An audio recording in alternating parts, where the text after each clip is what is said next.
500 years ago, Chinese believed that the Minjiang was the upper source of the Yangtze River.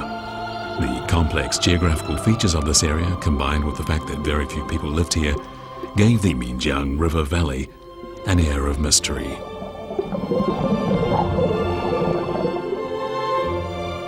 Several 100 million years ago, the Qinghai Tibet Plateau arose from the bottom of the sea, and in the process, the Minshan Mountains were formed.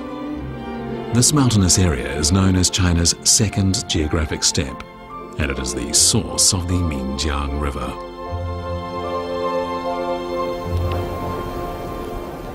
"50 years ago, some timber workers venturing into this relatively uncharted area met up by chance with some of the local inhabitants. They later learned that the ancestors of the locals had moved to the primeval forest at the foot of the Minshan Mountains from the northern parts of the Qinghai Tibet Plateau. These people are now believed to be a branch of the Tibetan ethnic group.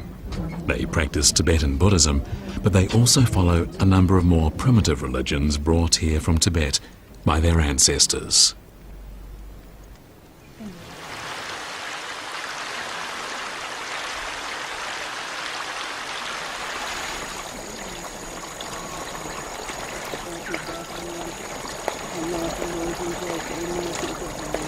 These truly ancient religious traditions, which bear the faint imprints of pantheism, place emphasis on man's relationship with the mountains, forests, and rivers.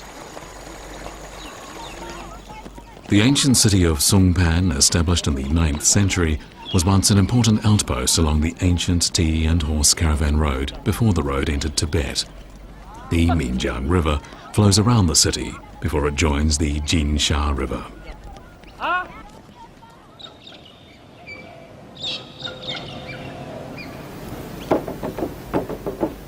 The Qiang people, another of China's minority ethnic groups, moved from the Qinghai Tibet Plateau in the north to settle in the Minjiang River Valley in truly ancient times.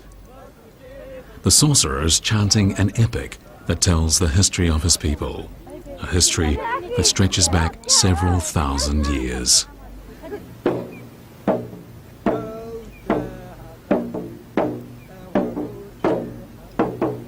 Over the past 100 years or so, archaeologists have found numerous cultural sites along the Minjiang River Valley. These sites provide clear evidence of a continuous history of several thousand years. The sites are dotted all along the Minjiang River Valley, but then they disappear on the edge of the Chengdu Plain on the lower reaches of the river.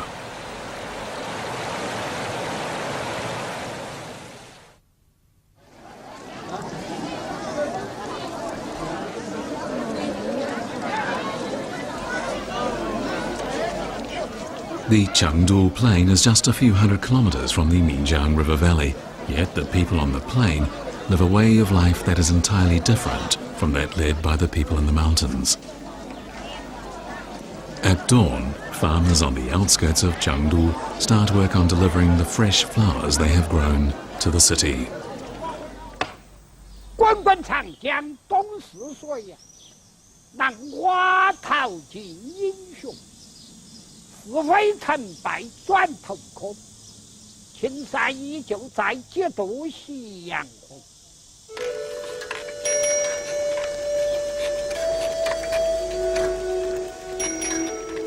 Chengdu is a very ancient city, and today its history is still being retold every day by storytellers.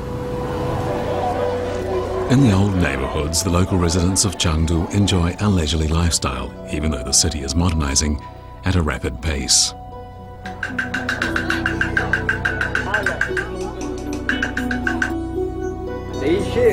Some people say that if there is one thing that epitomizes Chengdu, it is the tea house. Many local residents run tea houses for a living, but to Chengdu locals, selling tea is not merely a trade, it is a lifestyle.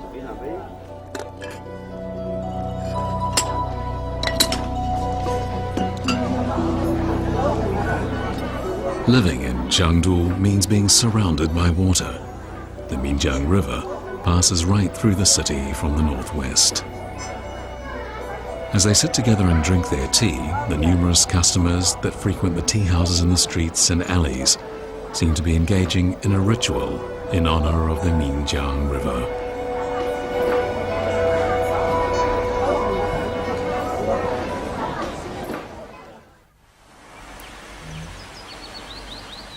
Where the foothills of the high mountains meet the immense Chengdu Plain are the ancient Dujiang Weirs. After the Minjiang River passes through the mountains and reaches the northwestern part of the Chengdu Plain, the raging torrent is calmed by this extraordinary ancient water conservation project. Li Bing is a hero in the history of water control in China. 2,000 years ago, he used rocks, wood and bamboo baskets to build this water conservation and diversion system known as the Dujiang Weirs. It is a water control and irrigation system that still amazes even today. In ancient times, flooding of the Minjiang River was a constant nightmare for people living on the Chengdu Plain, but Li Bing worked out a way to solve the problem. He selected a bend on the Minjiang River as the site for a water diversion system that would take into account the laws of water flow. The system leads the river along a main course and a diversion course. The diversion course is composed of a diversion dam, a sand dispersion dam, and a small bottleneck outlet. The diversion dam further divides the Minjiang River into an inner river for irrigation and an outer river for flood drainage. A spillway in the middle of the sand dispersion dam makes use of eddies to reduce silt deposits at the bottleneck outlet. The outlet regulates the volume of water that enters the inner river. Maps drawn up in ancient times reveal that after the Dujiang Weirs were built, the rate of water flow was brought under control to great effect.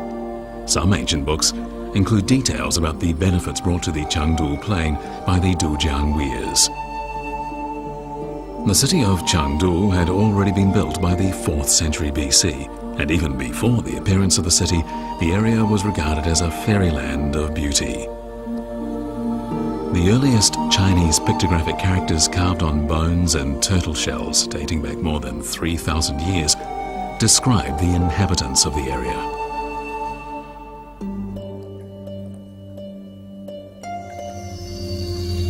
They had bulging eyes and raised silkworms for a living. The writers of these pictographic characters gave the local inhabitants and their domain the name Shu, and this is why Sichuan province, the province where Chengdu is located, is called Shu for short. Archaeologists have so far spent nearly 100 years unraveling the mysteries of the ancient state of Shu on the Chengdu Plain.